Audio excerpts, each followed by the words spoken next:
High, আমি দোয়েল। আর আমি হলাম বড্ড খামখেয়ালি একটা মানুষ। মানে আমার যখন যেটা করতে ইচ্ছে করে আমি তখন সেটাই করে দিই। যদিও বা মা কোনো নিষেধাজ্ঞা আমাকে দেয় না, তবে আজকে আমি আমার একটা খামখেয়ালিপনার নমুনা তোমাদের দেখাই। আজকে হঠাৎই আমার ইচ্ছে করেছে যে গোটা সিঁড়িতে আমি বসে বসে আলপনা দেবো।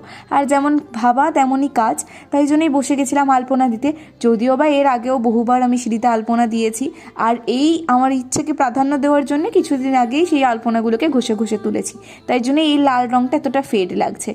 যাই হোক, প্রথম সিঁড়িটা দেখতে দেখতে কমপ্লিট। প্রথমে কুঞ্জটা ভেবেছিলাম বেশ বড় করেই দেবো, যদিও বা কুঞ্জ শব্দটা আমার মায়ের থেকে শিখেছি, এটাকে আমি কলকা বলেই অভ্যস্ত। যাই হোক, এই কুঞ্জ বা কলকাটা আমি ভেবেছিলাম একটু বড়ই করব, তবে কী জানি কীভাবে যেন ছোট হয়ে গেল। তারপরে আস্তে আস্তে একটা দুটো করে অনেক কটা সিঁড়ি করে ফেলেছি। যদিও বা আমি বছরের অর্ধেক সময়ই মাজা ব্যথা নিয়ে ভুগি, তবুও যে কেন এইসব করার চিন্তা ভাবনা আমি করি কে জানে। তবে আজকের মতো এতটুকুই। দেখা হচ্ছে নেক্সট ব্লগে, খুব শিগগিরই আসছে এর ফাইনাল পার্ট। Tata, by.